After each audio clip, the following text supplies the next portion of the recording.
Sétimo ano, hoje nós vamos fazer aqui, eu peguei algumas imagenzinhas, como sempre, aqui na internet, e vou usar o livro, conhecimento do livro de vocês, e alguns conhecimentos que eu tenho a respeito da Reforma Protestante. E vamos fazer primeiro, a princípio, uma revisão sobre a Reforma Protestante, tá? Primeiro, o que quer dizer a palavra Reforma Protestante? Vocês já estudaram, nós vamos só revisar, porque eu quero para a gente entender lá sobre a Reforma Protestante.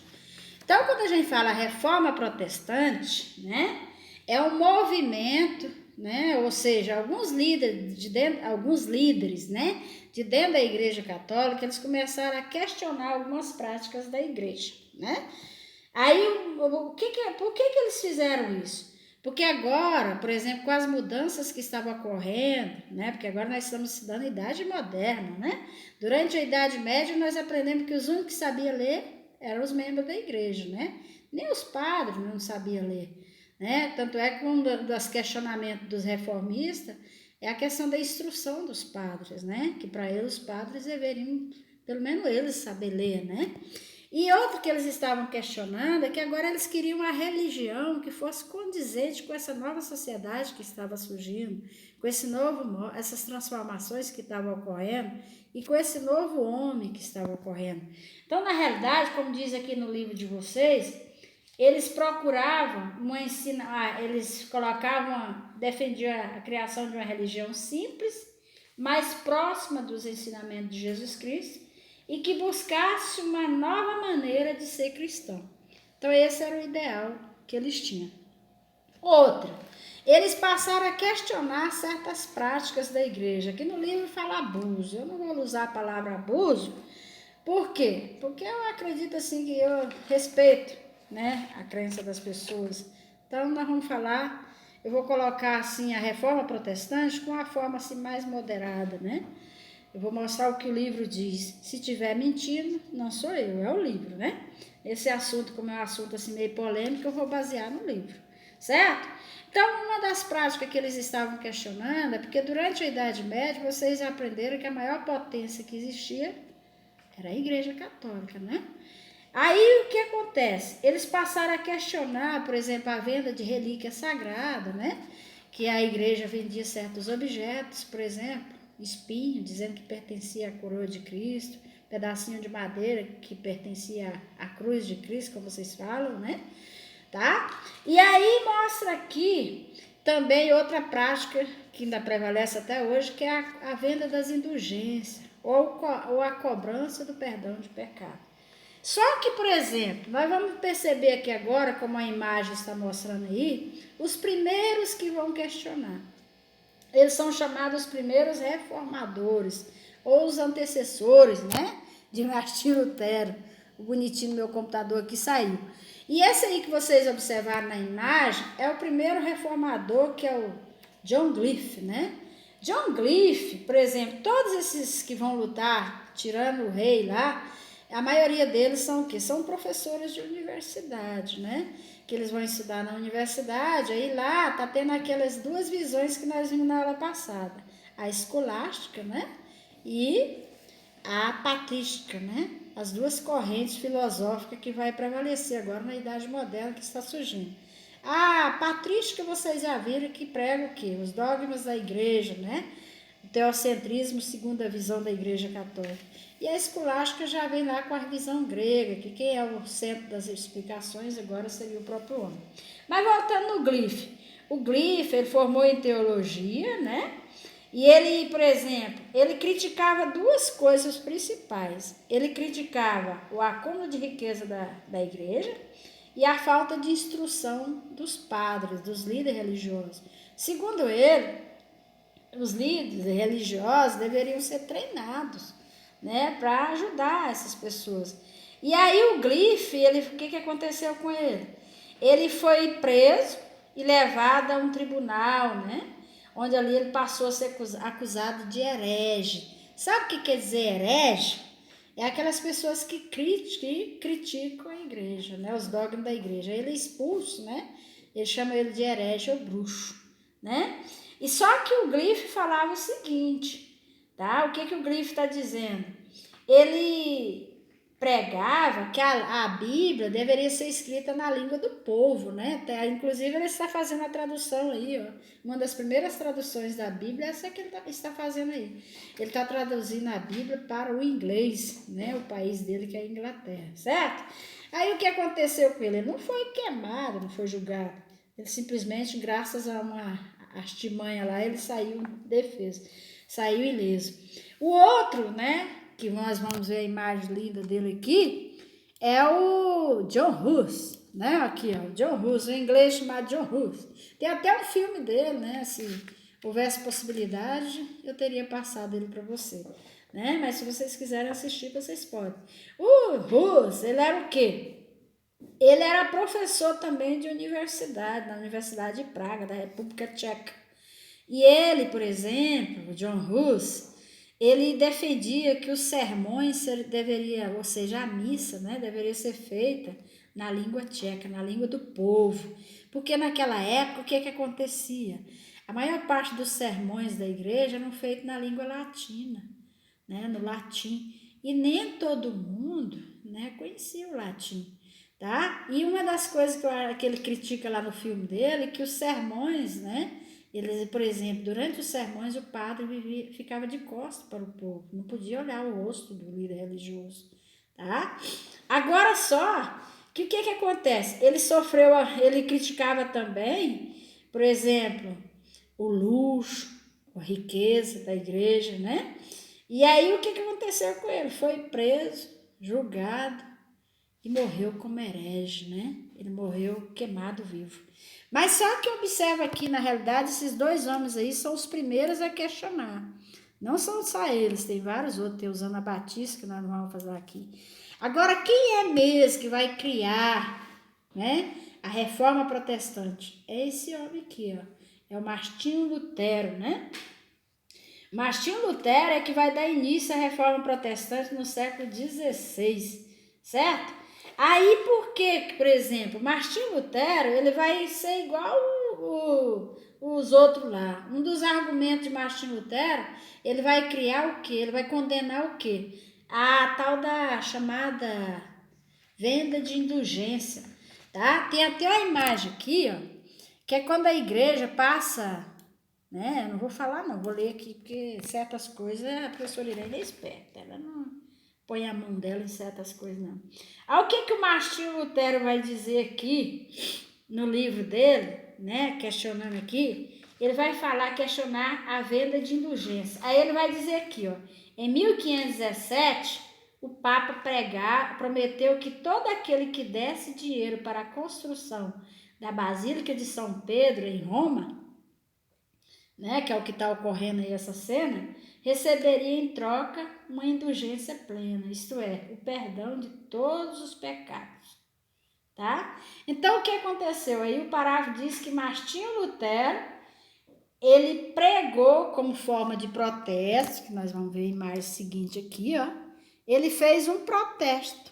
Aí ele pregou lá em frente à basílica dele, as suas 95 teses, onde ele, nessas 95 teses, ele passa a questionar justamente isso. Aqui está a tese 24, onde ele diz que a maior parte do povo estava sendo ludibriado com a promessa de que seriam salvos. Tese 32, ele diz que serão condenados juntamente, né, os mestres e aqueles que estavam acreditando na salvação através das indulgências. Na realidade, o que ele quis dizer, mas isso aí que Lutero está questionando, até hoje acontece. Hoje ainda tem religiões que pregam que se você der certas quantias, você tem os seus pecados perdoados. Comprou TM no céu. Aí a tese 86, ele diz que para que o Papa, cuja fortuna, ele está falando nessa tese, que o Papa deveria construir essa basílica com o próprio dinheiro dele, certo? Entendeu? Agora vamos entender um pouquinho da biografia de Martinho Lutero. Quem foi Martinho Lutero? Aí diz aqui, o Martinho Lutero, ele veio de uma educação rígida, né? Os pais dele eram muito rígidos, como tem alguns pais, né? Eu também devo ter sido rígida. Aí ele diz o seguinte, que o pai dele trabalhava numa mina de carvão E o pai dele, como acontece com todos os pais, né? Todos nós pais, nós queremos o melhor para nossos filhos. Aí o que o pai de Lutero queria? O pai de Lutero desejava que Martinho Lutero, né, fizesse direito, né? Que era naquela época, os dois, nós já estudamos isso, quando surgiu as universidades, lembra? O surgimento das cidades, que naquela época os cursos mais importantes eram direito e medicina, né? E teologia também. Aí o pai dele queria que ele formasse em direito. Ficou tão feliz quando Lutero resolveu fazer direito, né? Fazer a faculdade de direito. Só que o que acontece? Quando Lutero estava lá na faculdade, ele foi influenciado. Ao invés dele se interessar pelo direito, ele passou a estudar teologia. E o pai dele, o pai dele ficou com desgosto, né? Aí diz que lá, quando ele passou a estudar teologia, esse rapaz aí que eu estou mostrando é Martinho Lutero, enquanto jovem. Quando ele passou a estudar teologia, né, ele fazia de tudo, segundo o parágrafo aqui, que julgava ser necessário para obter a salvação. Ele jejuava, ele orava, ele lia a Bíblia noites inteiras. Então diz que ele era um estudioso e persistente. E aos 29 anos de idade, Martinho Lutero forma em teologia. Só que Lutero, ele defendia o quê? Ele defendia a necessidade de que todos aprendessem a ler para que pudessem conhecer a Bíblia. Fato de que contribuiu para a alfabetização de mulheres, né, das mulheres alemãs. Notou? Então, naquela época, nós já aprendemos que durante a Idade Média, quem tinha o privilégio de ler? Só os membros da igreja, certo?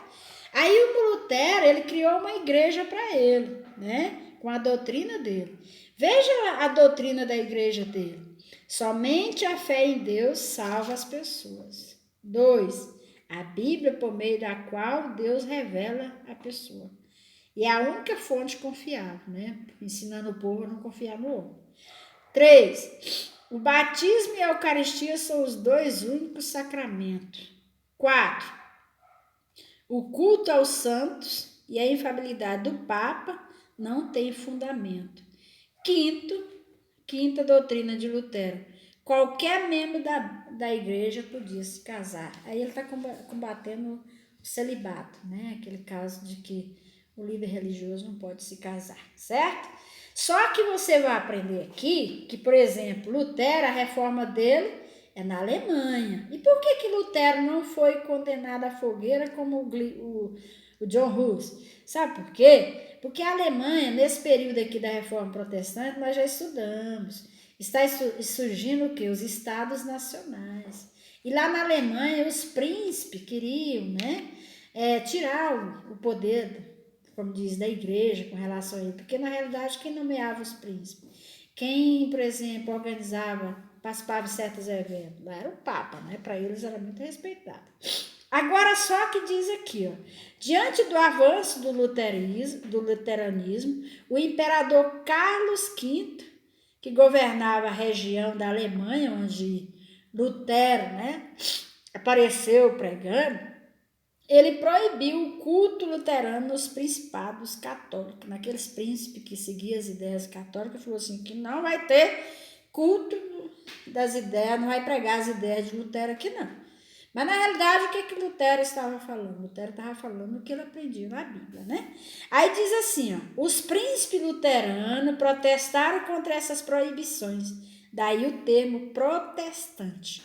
E esse termo protestante passou a ser aplicado a todas aquelas pessoas que seguem as ideias desses homens aí contra, né? Diferente do que a igreja pregava, certo? Agora, só que as ideias de Lutero esparramou rapidão por toda a Europa. O que vai favorecer a divulgação dessas ideias? Nós também já estudamos. Lembra da imprensa? Quando você estudou o Renascimento, você viu lá que para que houvesse, né, a divulgação das ideias renascentistas, foi muito importante o papel da imprensa. Quando a gente fala imprensa, é aquele órgão que se usa para imprimir jornais, revistas, que temos hoje, né? Só que nós estamos falando do primórdio, né? Do desenvolvimento da imprensa. Só que nós vimos, então, 3 movimentos até agora, né? O da Suíça, e o da Tchecoslováquia e esse aqui da Alemanha. Nós vamos observar agora um outro, ou melhor, não é Suíça não, da Inglaterra. Nós vamos observar agora o movimento que vai acontecer em Genebra, né? É isso aqui, ó. Quando eu passei a Reforma Protestante para vocês, eu passei as imagens deles. Esse aqui é o famoso João Calvino. Esse aqui é o homem dos burgueses, né? Porque até então, lembra que vocês estudaram que quando surgiu as cidades, aí surgiu os banqueiros, artesãos, e os banqueiros vivem da cobrança de impostos. E lembra que vocês viram lá que a igreja proibia cobrar impostos. Para ela era usura, né? A pessoa emprestar algo para o irmão dele lá e cobrar imposto. Aí João Calvino já vai questionar isso aí, né? Ele é até conhecido como o homem do capitalismo, porque os burgueses é que vão aderir às ideias dele. Só que o João Calvino, ele vai dizer o seguinte, para ele, a salvar, basta a pessoa ter fé, já está salva, né? É igual a gente acontece hoje. E ele rejeitava o culto às imagens e admitia que apenas 2 sacramentos, o batismo e a Eucaristia, era aceito, certo? E aí, diferente de Martinho Lutero, ele pregava isso. Martinho Lutero já dizia que tinha que ler a Bíblia e ter fé, tá? E vimos os dogmas dele. Agora só que ele ficou conhecido, o ensinamento dele é fácil de você conhecer. Ele ficou conhecido por criar aquela doutrina dos predestinados, né? O que é predestinado? As pessoas que já nascem, segundo ele, elas já nascem predestinadas por Deus à vida eterna ou à morte, né? Então, segundo ele, a gente vê muitas pessoas falarem isso. Ah, alguém morreu, foi para o inferno, né? É a doutrina dela aqui, né? Ah, fulano era bonzinho, fazia coisas boas, foi para o céu. Então, segundo João Calvino, você já nascia determinado a isso, tá? Aí ele dizia assim, que não importava o que você fizesse, você já era salvo, tá? Que Deus já tinha te criado aqui.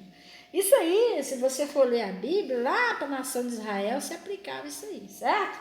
Aí por isso que os burgueses vai acreditar nele. Uma coisa que eu acho bonita nele é que ele fala da poupança, né? Eu queria ser uma pessoa poupadora, né? Então ele fala assim, que se você tirar uma parte do seu dinheiro e depositar, você pode até ficar rico. Mas ele vai governar Genebra, né, com punho forte, né? Ele vai ser a fusão implantar no país dele lá, a fusão entre religião e política, chama autocracia, né?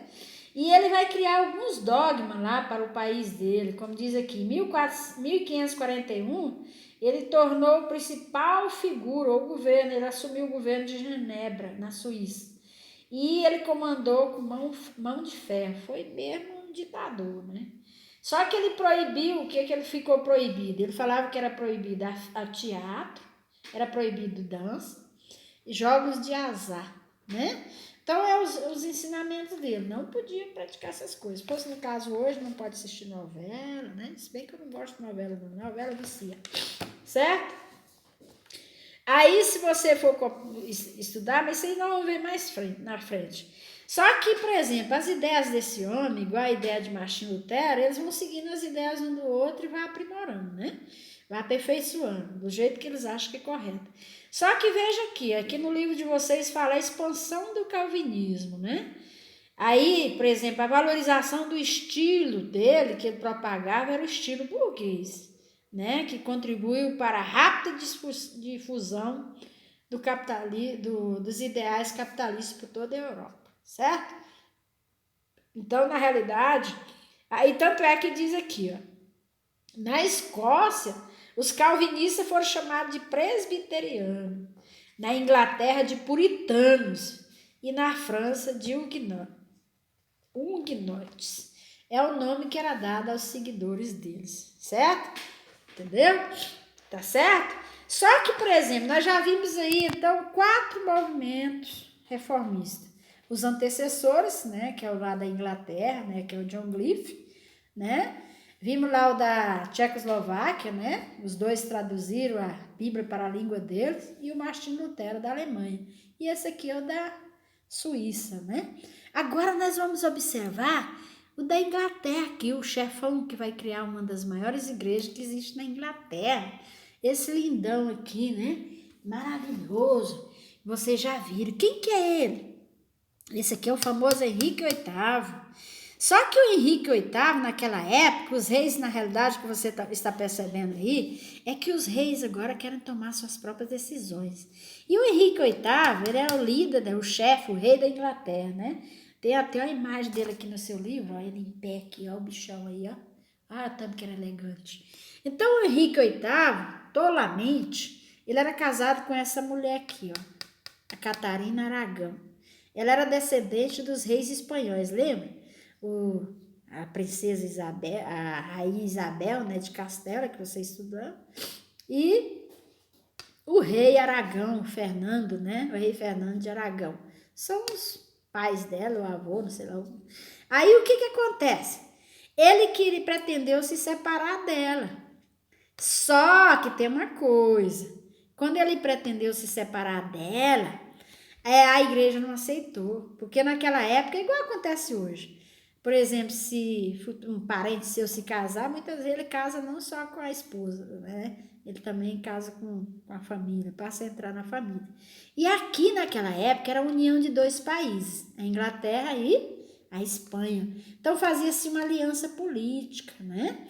E o Papa, na realidade, por que ele queria se separar dela? Porque ele queria o filho herdeiro, o desejo que muitos homens têm, né? Ele queria o filho homem, né? O herdeiro masculino que ia suceder ele.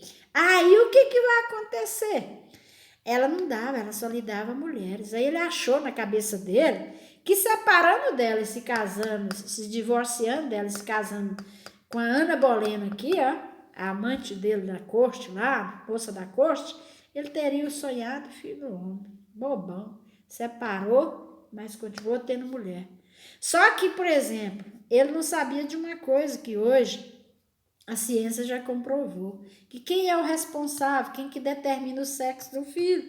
É o pai que determina o sexo do filho, entendeu? Então, na realidade, aí vocês estão observando vários movimentos, e ele criou, na realidade, ele rompeu com a igreja, e ele criou sua própria religião, ou sua própria igreja, e ele criou isso através de um ato, que é chamado ato de supremacia, né? O ato de supremacia que deu a ele o direito de criar a igreja, da qual declarava ele o chefe da igreja. Só que, por exemplo, agora vocês estão observando aí que diante dessa situação que está ocorrendo na Europa, né, várias pessoas estão deixando a igreja, né?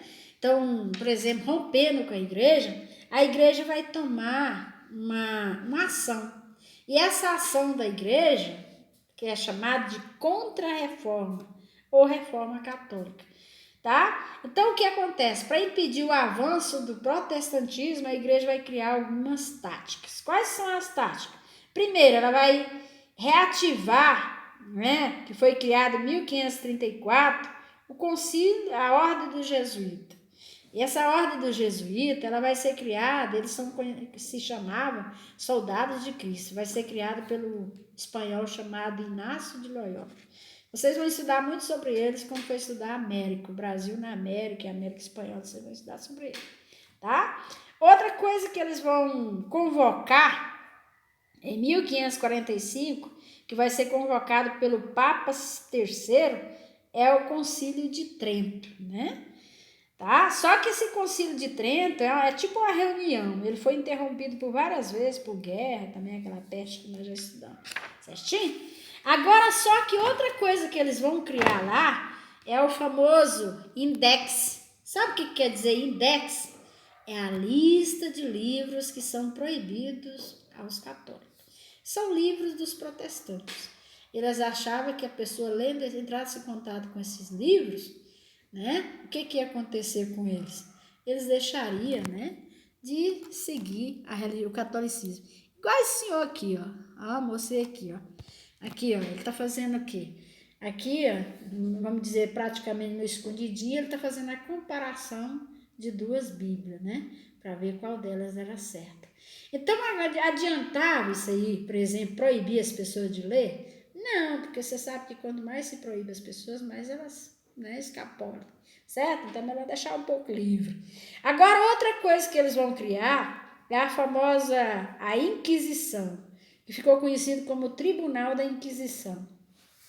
Esse tribunal, de modo intolerante, não tolerava o direito das pessoas de escolher e violento, o que acontece? Bastava ele ficar, esse tribunal da Inquisição, ficar sabendo que alguém estava pendendo de lado, porque sempre você sabe que tem os fofoqueiros, né, que denuncia, a pessoa estivesse pendendo de lado, uma simples suspeita de que a pessoa fosse, né, como diz o outro, estivesse fazendo igual esse rapaz aqui, lendo a Bíblia, então acionava-se esse tribunal da Inquisição e diz que, por exemplo, julgava, fazia investigações, muitas vezes essas investigações, igual mostra no filme John Hus, umas investigações assim, como diz, não tão verídicas, né?